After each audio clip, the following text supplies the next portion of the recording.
Have you ever felt, like you're just reacting, stuck, like you're watching life happen to you, wishing things were different, but you just don't know how to change it? What if? What if your reality is actually more flexible, more responsive than you think? Today, we're doing a deep dive into something called mindful creation of reality. We're pulling some really practical insights from Katie Clarke. Now, Katie Clarke, for those who might not know, is really a leader in thinking about human potential, transformative psychology. Her work gives these actionable ways to shape our lives. So our mission today is to unpack her core idea. To change your reality, your external world, you have to first change your mind, your internal beliefs about what's actually real for you. We'll look at how many of us might be, as she says, kind of sleepwalking, feeling like victims. And then importantly, how to wake up and become the creators of the life we want. Exactly. And this deep dive, it's really designed as a shortcut, a way to get those practical steps for breaking that cycle. It's about getting the knowledge quickly, thoroughly, without getting bogged down, giving you those aha moments so you can actually start using this stuff. Okay, let's unpack this then. Starting with the first big idea Clarke talks about, interrupt the loop. It sounds simple, maybe?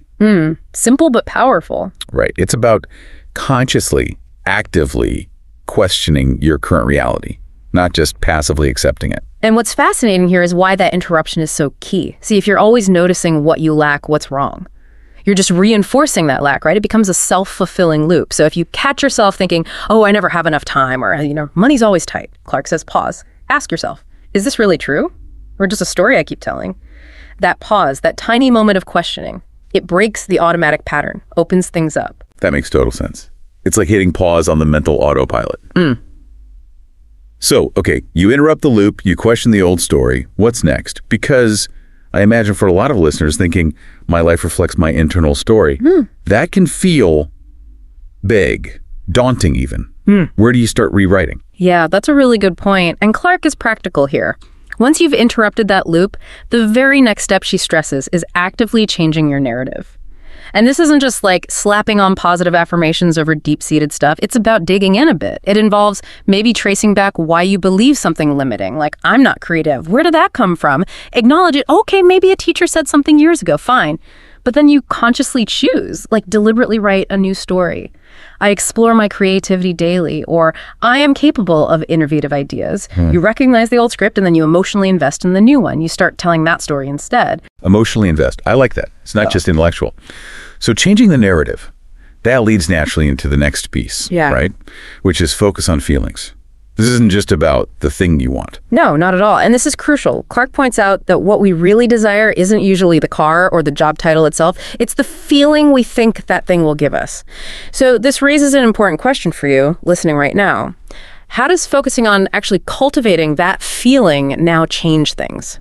Can you tap into that feeling, freedom, joy, security, abundance, before the external thing arrives? Because when you do that, when you embody the feeling of, say, peace, even amidst chaos, you're not just pretending. Clarke suggests you're actually shifting your internal state, your physiology, your whole energy. And that changes how you perceive things, what opportunities you even notice. It's like tuning your radio to a different station. I love that analogy, shifting your frequency. Okay. Yeah. So interrupting the loop, changing the story, focusing on the feeling, it all feels like it's building towards taking back control. Is that the next step? Take your power back. Absolutely. That's the core of it, really. Moving from passenger to driver, it's this critical shift where you start choosing your response. Yeah. Clarke isn't saying ignore difficult things, not at all. But she emphasizes that you always have a choice in how you respond internally to external events.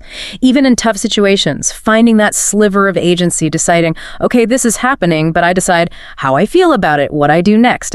You stop letting external stuff dictate your internal state. That's taking your power back. Yeah, I heard a saying once, you can't control the waves, but you can learn to surf. Feels like that. Exactly. That's a perfect way to put it. It's about navigating, not being tossed around, and building right on that sense of agency. Clarke introduces another really interesting idea: embody your ideal self. Yes, this one. I find this fascinating. How do you actually do that? Start showing up as the person you want to be before you, quote unquote, get there. Doesn't that feel like faking it? It might seem like that at first glance, but no, it's deeper than faking it. It's about identifying the qualities, the mindset, the energy of the version of you who already has what you desire, the you who embodies those feelings we talked about. And then you start acting from that place now, today, in small ways, in big ways.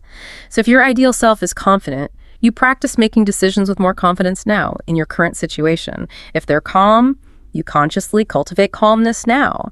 It's about aligning your actions with that future self. You're basically practicing being that person, building the neural pathways. Yeah. So when the external reality catches up, it feels natural. You're already there internally. Okay, aligning actions with the future self.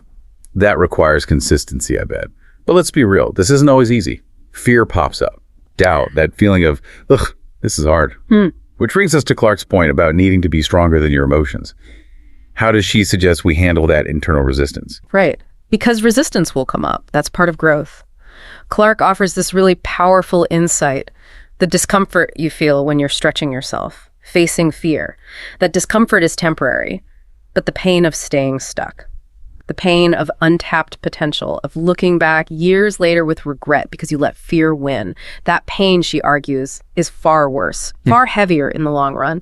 So it's not about ignoring fear, but understanding it and choosing the discomfort of growth over the deeper pain of stagnation. You have to push through those internal hurdles. It's essential. Wow, reframing the pain like that, that's quite motivating, actually. And once you start pushing through, making those choices, how do you keep it going? How do you gain momentum, as Clarke puts it? Because starting is often the hardest part.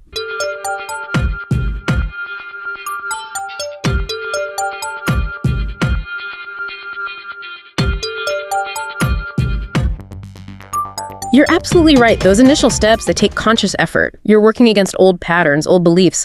But Clarke explains it's like a snowball. At the top of the hill, you have to push it to get it started. It takes effort.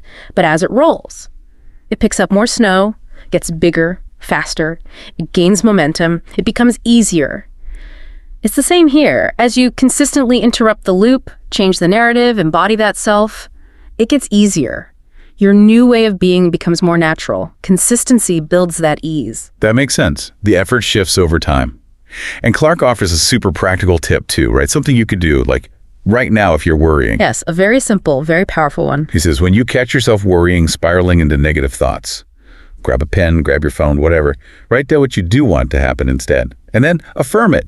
Say it to yourself, out loud if you can. Sounds almost too simple, doesn't it? It does, but don't underestimate its power. It's so effective because it's immediate action. It directly interrupts that negative loop we talked about right at the start. And by writing and affirming the positive, you're consciously refocusing your mind, reinforcing that new narrative.